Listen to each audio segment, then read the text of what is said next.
Hello and welcome back to Kaiserreich. I've done some changes with the organizational structure of our armies again. So I set up the Pyrenean Expeditionary Army last time, and then I had the excellent idea of maybe changing that and perhaps setting up a not even a temporary, like a permanent standing army of like vassal states, essentially. So what I've done is I've taken all the French armies that we requested, and I've put them into an army I call the 1st Europa Brigade. Kind of like the Europa Brigade stuff you see over here. Which,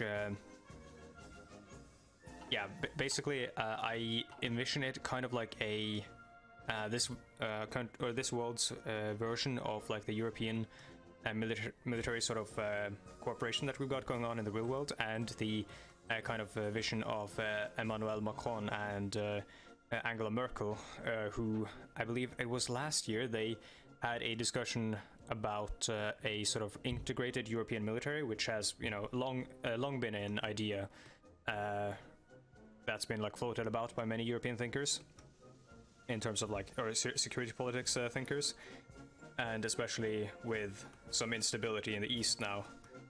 So without getting too much into like modern politics, I decided I would like create something that is roughly inspired by that, or is like roughly in the same vein. So now we have a standing army of Mittel Europa, which is going to be based entirely out of or based entirely on troops requested from our constituent states. So currently we only have French troops right now, but we might grab some English and others, and we're going to use them in the northern parts here. We do still have the other troops, which were part of the Pyrenean expedition, which were once part of the Mexican Guard, or the Guard infantry sent to Mexico. So we're now placing them in the mountains over here, because they have mountain infantry, and Franz von Bayern does have experience fighting in the mountains, or at least in the hills. And we've placed the Europa Brigade under Friedrich Paulus. I don't know much about him in real life, but yeah, we placed them under there, and then I've put the Kaiser himself in charge of this this ambitious project. I think that is more of a ceremonial position, kind of like the commander-in-chief of the United States Army, and well, most militaries in the world, in fact.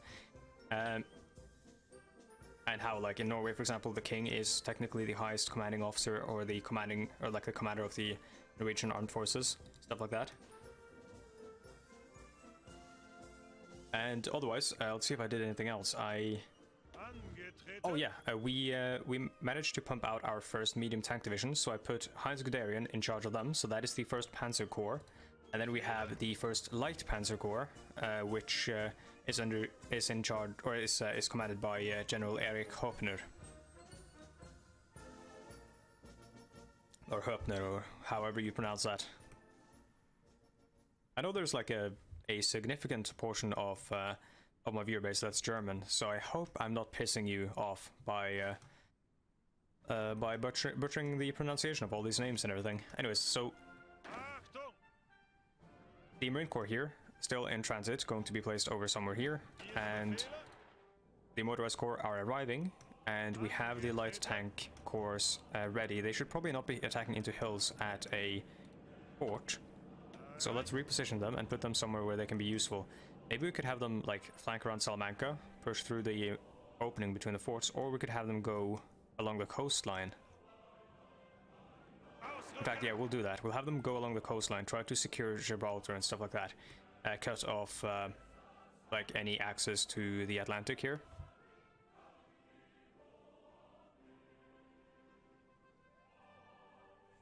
Similarly, we have set up we've halted training, because we were training in this region here.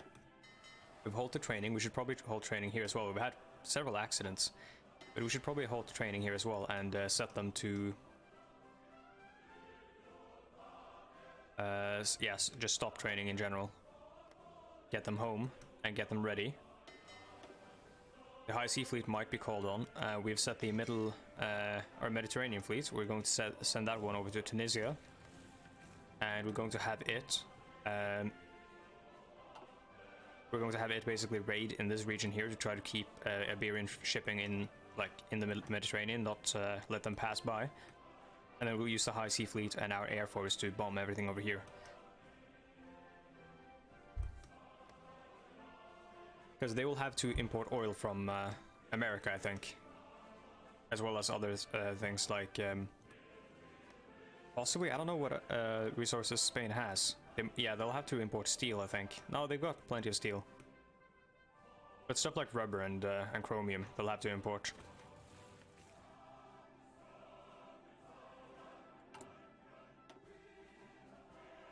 And we do have plenty of radar coverage here as well. So yeah, we've set these are the current like preliminary air missions we've got. We've got some for bombing ports, just for when their ships go into repair after getting decimated by our navy. We've got strategic bombing, not a whole lot of it, only 200. And we've got some tactical bombing, and we've got some air superiority. There are other planes assigned specifically to armies though, so they'll basically be dealing with supporting the armies themselves. This is just like a safety net for us, and we also have our vassals who will be sending planes as well.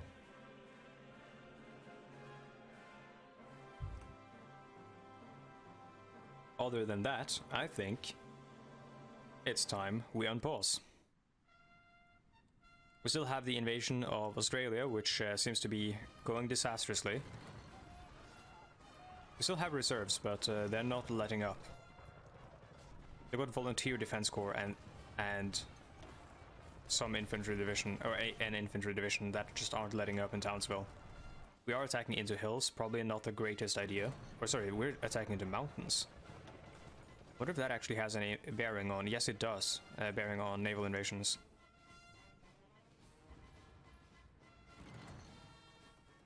Or does it? We've got 90 combat width that we can use here. The combat width is 80. Surely the combat width should be lower if we're in mountains, right? That's just division attrition and attack that's reduced.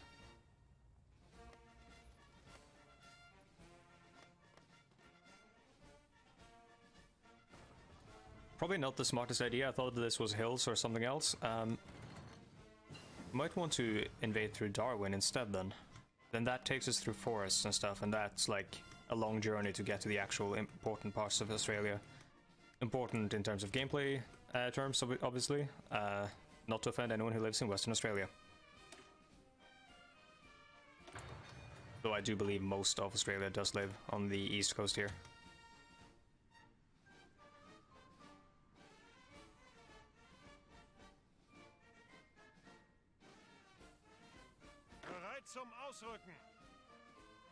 Yeah, let's halt this. Go back. Let's reform our plan. And the problem is, if we're going to Darwin, we're going to go through a lot of sea zones. Are there other places we could go? We could try to take this stuff first. Take Port Moresby. Or we could try to go straight for Brisbane. Can't even tell which sea zone it's in. I think it's in this one.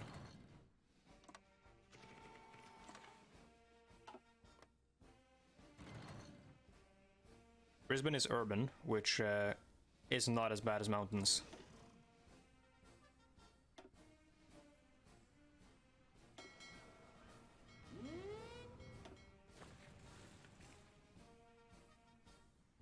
Oh yeah, we will of course have to take over New Zealand as well. And that is not fun.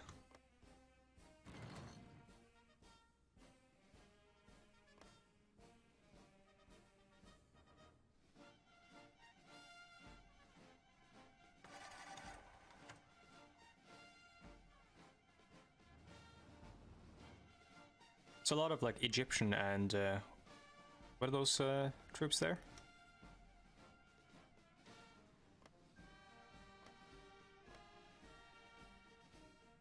Yeah, Insul Indian troops and stuff helping out.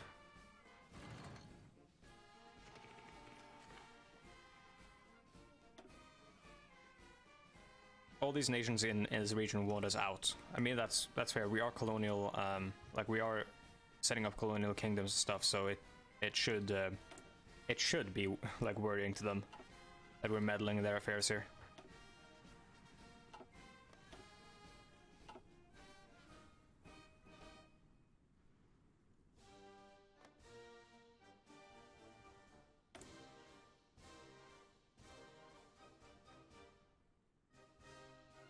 not too long now for the justification of war against Portugal by the Iberian Federation. They're halfway done.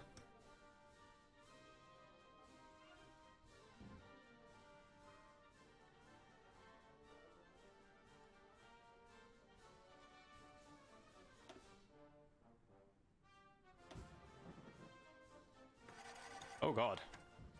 What happened here?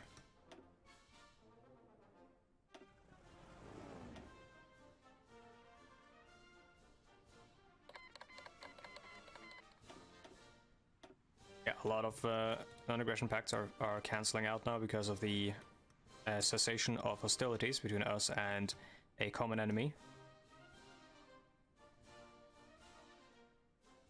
That is pretty normal.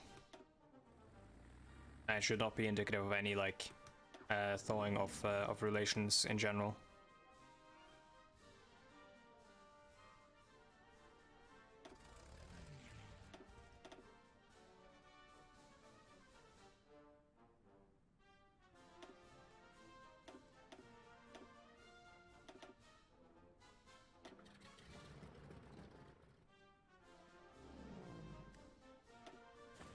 Yeah, there we go. Now it should be set up ready for whenever, like, anything breaks out in America.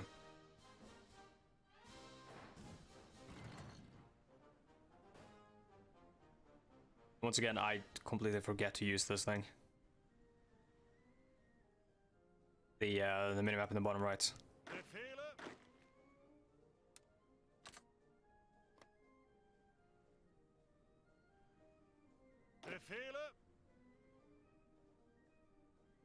Yeah, that's going to take a while. It does seem like we have intel though, and potentially naval superiority, so maybe it'll be less painful than I imagined. We will want to invade Port Moresby as well and try to push them out of here, because currently our friends here aren't doing too well. No wonder they've, you know, they've pushed way too many troops into this region with not enough supplies and everything.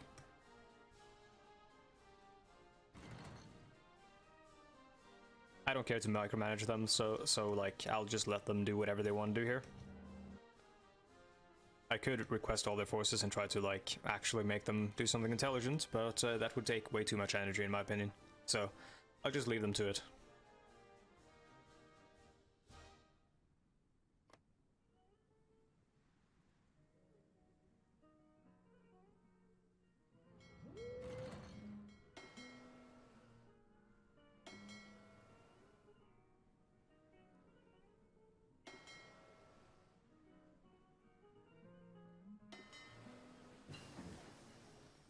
We have plenty of submarines. We could potentially create another submarine squadron. Okay, so we finished the first Tiger.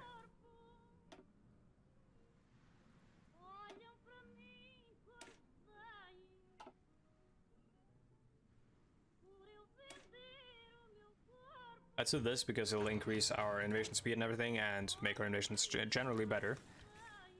Without actually having without requiring us to produce anything new.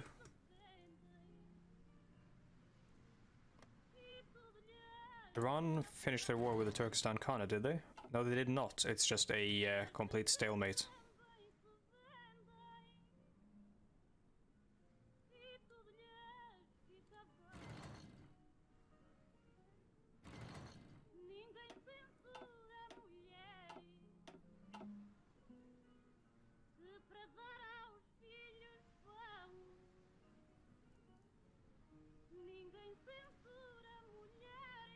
Yeah, I changed the Heeresgruppes because the army groups were set up as like Army Group East and Army Group West as well, and that works when you're dealing with a very like constrained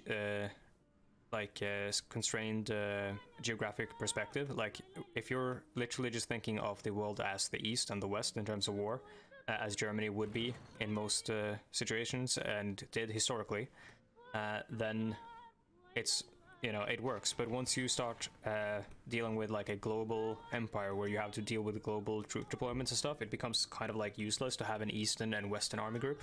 So instead I've set up Army Group A and Army Group B, and we can shift them around as need be. We also got a bunch of Kampfgruppes. We got Kampfgruppe Asia still, and we've got Iberia still, and we've got B. B is just like special forces and stuff. In fact, I'll call them Kampfgruppe C, just so that they are easier to distinguish from everything else here. Because the problem when you're playing Hearts of Iron 4 is that anyone who's watching, they can't like click on everything to see what it is. They can't hover over it to see names and stuff, while you know, obviously the player can. So it becomes very frustrating. That's why I try to keep the order of operations and all that, or order of battle and all that, very clear and concise, so that you can tell from a glance what's going on here. You can see that everything marked with an I like that, that's meant to be a corps. Currently it's called a brigade. It's just because of the name I saw in the focus tree. I liked it. It is a corps. Technically maybe an army because of its size. I don't quite know what the templates, how many men are in the templates. And you can tell the numbers, their armies and all that. And the 4 X's mean army, 3 means corps, etc. Try to keep it like very easy to read.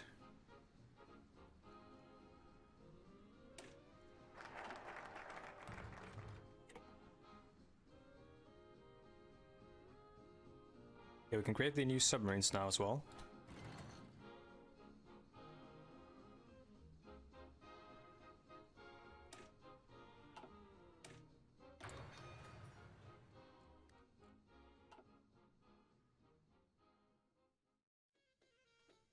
Sorry about that one, I had someone at the door. The world doesn't conform to your recording schedule, sadly. So, let's see, we've got national focus that we need to pick. Let's get this one done. It's only 35 days, gives us naval experience. We won't cap out on that because in this this patch you gain naval experience so slowly. And we have some new divisions done.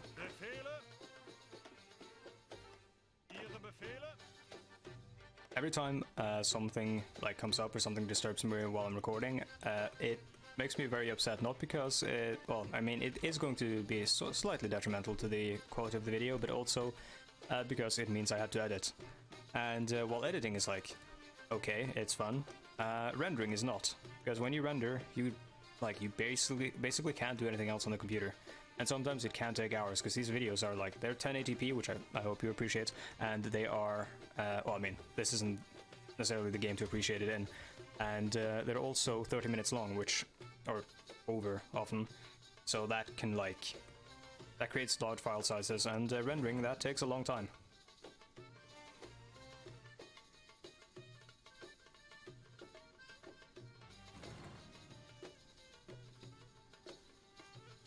Right, so this plan doesn't need to exist anymore. The old invasion plan, we'll set that one to... Oh yeah, we'll remove that one, and... There we go. Oh no, this is actually bad. Very bad. So, Numea doesn't actually have the facilities for this large of an invasion force. Wonder if we can actually check. So New Caledonia does have only 3. Oh yeah, we've got 3 here, and the naval base here is level 1. Oh my god, that's so bad. And we can't check the others to see what their level is, can we? No. I assume it's gonna be like 1 or something. We might want to just invade somewhere else, just to have somewhere else to invade to, or invade from. Fort Moresby should be better. Level 3, right? Yeah.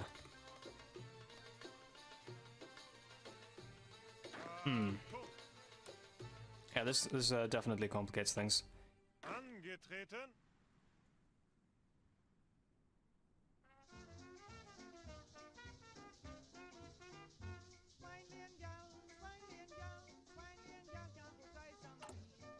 And we can't expand.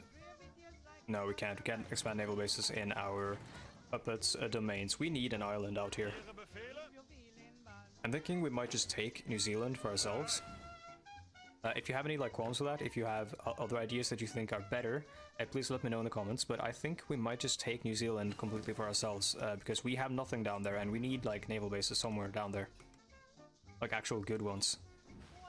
So I want to possibly take Hawaii for ourselves, I think.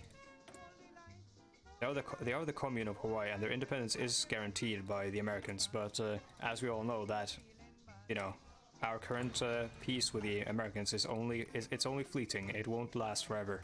Ihre Befehle? Right, yeah, let's send these guys somewhere else. They're completely useless over here, and this sea zone, like it worked last time, so we'll just send them back again. Luckily, we've completely decimated the enemy navy, so we're not going to lose anyone in transit. Crossing my fingers.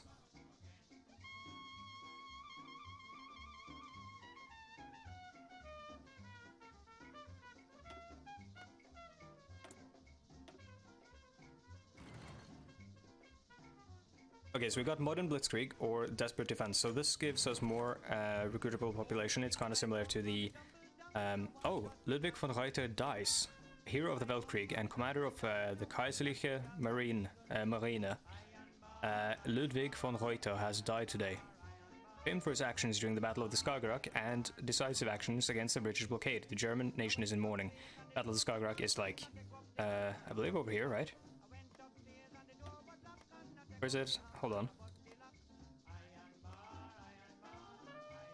Yeah, I think Skagerrak is like over here.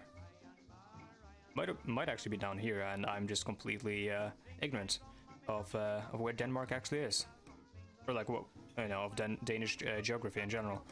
I've only been to Denmark once, and I think we only went to a place called Billund, and we went to Legoland, and that was very tiny. So I don't remember a lot. Yeah, so Volksturm is comparable to the real-life German situation.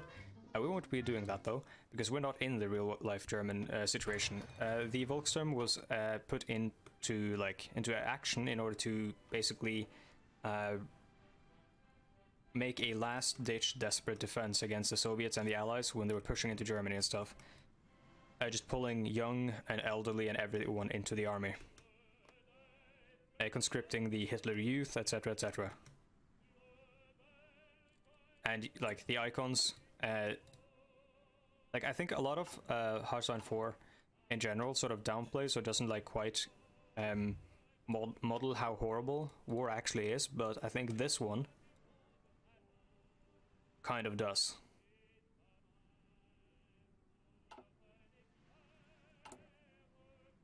With a dude in a wheelchair and a bazooka.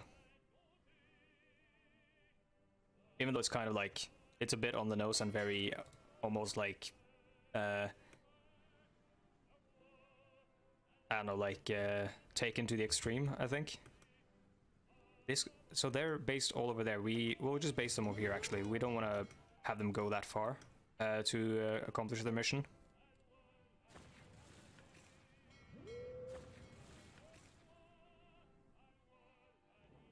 Yeah, we also don't have an attack line here. Even though we're not planning on attacking this way, we want to have one ready. And we have no divisions on this attack line. What is happening here? Bereit zum Ausrücken. 5th Army, what are you doing? What happened here?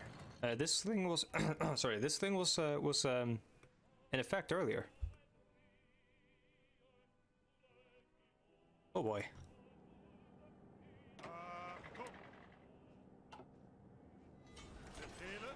I'll send the motorized down with the light tanks like we did before in New England here and have them trail behind. It seemed to work last time. Always when you play Hearthstone 4 and when you play a lot of strategy games like this, well, in general, when you're doing military planning, this is a thing that I think Hearthstone 4 gets really well. When you're doing military planning, always plan for like the end result, like, and then plan how to reach that end result. Like, you want to set up the circumstances in which you can win. That might sound very elementary, but like from my experience, a lot of people when they think of like think of military strategy and stuff. For example, let's say Germany is invading France. You might just think, you know, I want to place a bunch of soldiers on the line and try to like win. That might be like the simplest kind of like strategy you might imagine in the beginning. But then you have to start to think, you know, what will the circumstances be in which I can win, and then how do I reach those? So for example, you look at their air force, you know, their air force is going to be a problem.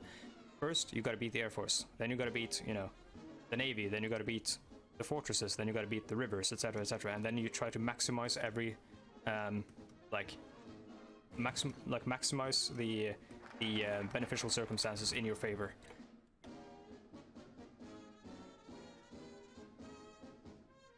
Imagine every like problematic circumstance as one enemy to beat, and you gotta like systematically defeat them. With and with Russia as well, like for example, if you're fighting Russia, the idea is not to just kill their soldiers and take territory. The idea is to go for victory points. The idea is to to set concise goals and then to reach them. And never should you ever, in my opinion at least, draw an attack plan at the Urals and then just let it happen. Because then you're not actually reaching for strategic objectives. With Russia, what you might want to do is, for example, take the southern parts of Russia and starve them of oil. Because that is going to tip the scales in your favor. Then maybe starve them of Petrograd and Archangel. That means they can no longer ship any supplies this way. Then maybe set, you know, submarines over here so that their only shipping lane, which is actually quite limited, is then blockaded. And so on and so forth. Go for their industry, etc, etc. Make it make the house of cards gradually and slowly collapse. And once again, I haven't properly assigned them to a plan here. Come on, boys. Oh god, that's why. That's why this messed up. Oh, I know now. I need to give you guys different colors. I assigned the first army, the 5th army to assign to a plan that was intended for the 1st army. This is why you gotta have different colors for your armies. I'll color this one pink. Extremely gaudy pink, that way I know. The 1st army is over here.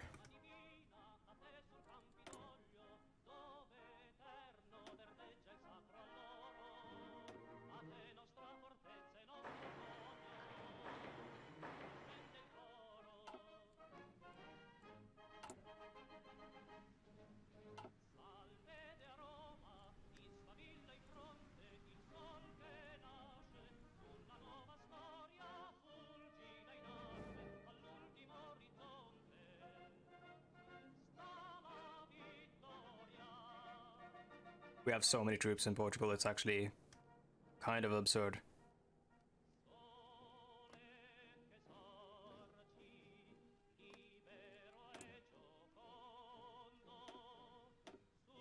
Speaking of reaching for specific objectives, when I did the invasion of Canada here, I specifically set out to just take these parts and take the New England area.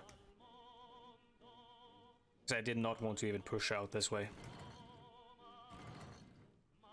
Similarly, in Spain, there are certain places I do not want to fight. Like, I don't want to fight over here. This is mountainous, it's got forests, and it's very, narrow, and generally, the last holdout of the Spanish Civil War, and they have a lot of troops there, and we can actually see them all now because of our intel. Possibly the heavy fighters flying over here gave us that intel. So we don't even want to touch this stuff. They might even push in here. They do have to do so through mountains, so it's going to be hell for them. But they might even push in there. Instead, we want to, I think, move down along the south here. There are some plains here. There are some mountains, not great. And move up to the north here and maybe take this area and hold these mountains, and then keep just throw a scythe. A revolving scythe that revolves upwards and then hits them in the back here. Kind of like a quote-unquote Schlieffen. Schlieffen being, the name given to the maneuver that was based on a war plan, which never really fully was actually taken into or being used. A war plan by Germany to beat France. The Schlieffen plan, of course, its distilled essences were used and appropriated, or yeah, put into use, I guess, put into effect in the war against France in World War II. But really, like, the actual plan itself, I don't think it actually fully was, like, you know, put in front of the German general staff and said, you know, this is the plan we're going to use.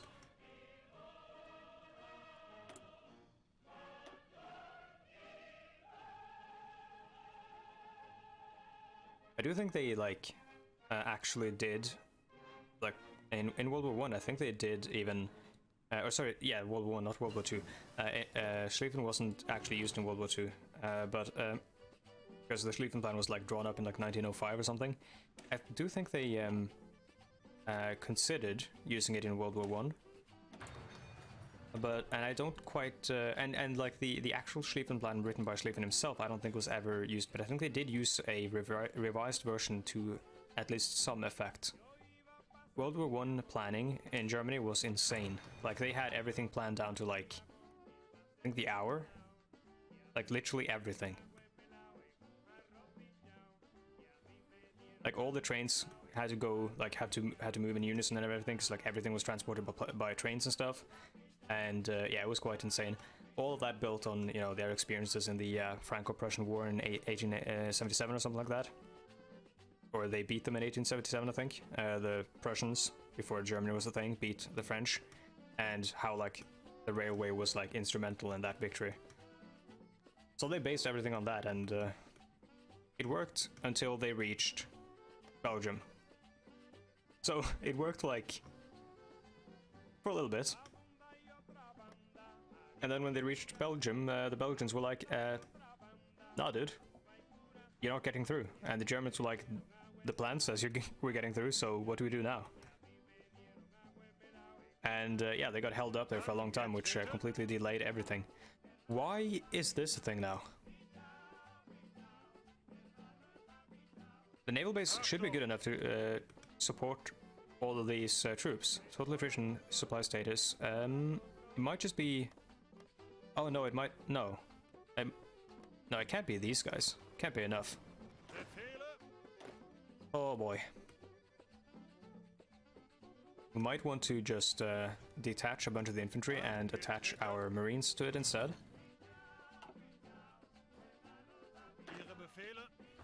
Okay, how about this? We take all these marines, or all this infantry, and we send them somewhere else. Put this marine division in here. Peter von Bock, he has the invasion stuff. Von Ritter does not have anything new he can get. We'll send von Ritter to somewhere with a better naval base. Or just better supply. Oh.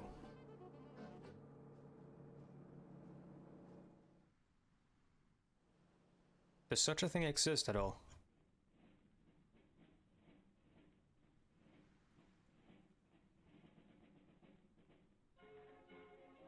It does seem like Singapore is our only option.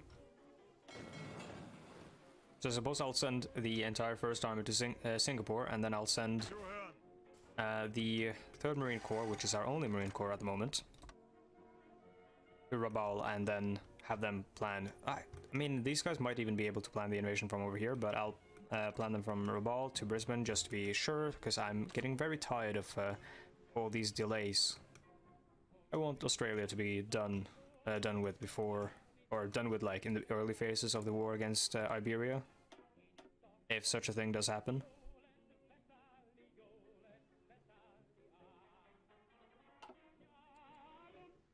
If they don't start it, we'll start it, because we want to have it done before, like, if we don't start the war with them, they have the war goal in their pocket, and they can pull it out whenever it seems fitting for them, which means they'll do it whenever we attack the Soviet Union.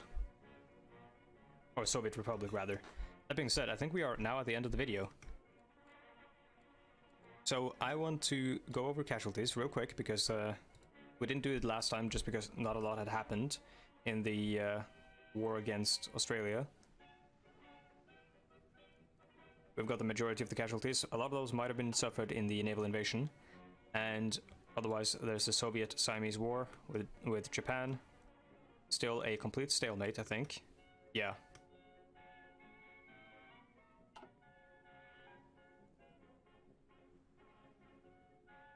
and the Iranian-Turkestan War, which is also a stalemate, which has seen significant casualties.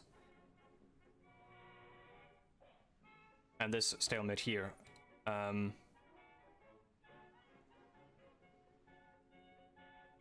my god, the Baratia commune has 21% victory points and will capitulate when it has 20% or less. And these casualties are quite insane on the Princely Federations and the Dominion of India's side. Edward has fled to India, it seems then. Because I doubt he's fled to Australia. He might have. He's meant to flee to Australia, I think.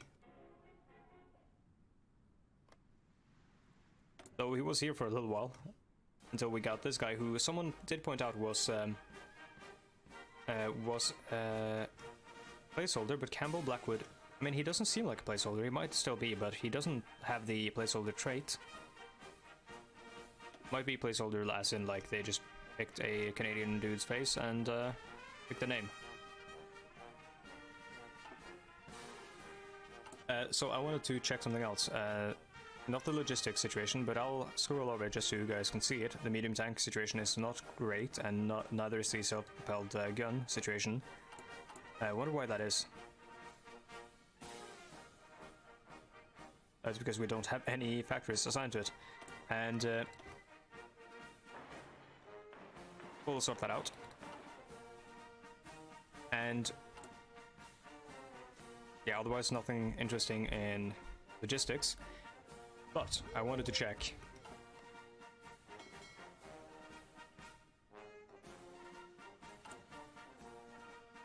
our naval losses.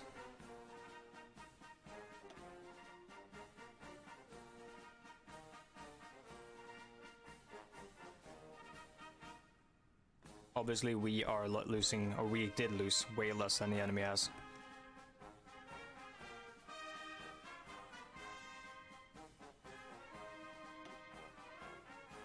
Let's check. Oh, we can't check by... Oh, we can actually. All countries. Okay, then we can't scroll. I wanted to check by Australia. Okay, there we go. So convoys, we haven't lost any to them. And they have lost a lot to us. 29 destroyers lost. 23 submarines. We've lost 3. We've lost 3 destroyers as well. This is like... The sea war against Australia is just an absurd success. Alright, well, we should call the episode there because it's gone quite long. So at the end, though, I do want to shout something out, or call something out. I have a humble partnership going on now, where I get affiliate links that I can put wherever I want, and basically they are links to products on the Humble store page. So, for example, below this video there will be a link to buy Heartsfire 4 and Heartsfire 4 Man the Guns, and while this video is up, there is still a sale going, I think, or it might just be ending just as this video goes up. Either way, you can buy those from the Humble store if you're interested in the game, and you still haven't bought it after 30 episodes or so. And if you buy them, it doesn't cost you any extra, but I get a cut of the money, basically. So you'll be supporting the channel, and it won't cost you anything extra. And you can buy them at Humble, and I think you can even get like a Steam key from them as well. Humble Bundle is actually like probably the best storefront out there right now. There's been controversy with Steam, Epic and everything, but Humble keeps being excellent. Anyways, that's about it. Twitter, Patreon, everything else in the description. Thank you for watching, and I'll see you next time. Goodbye.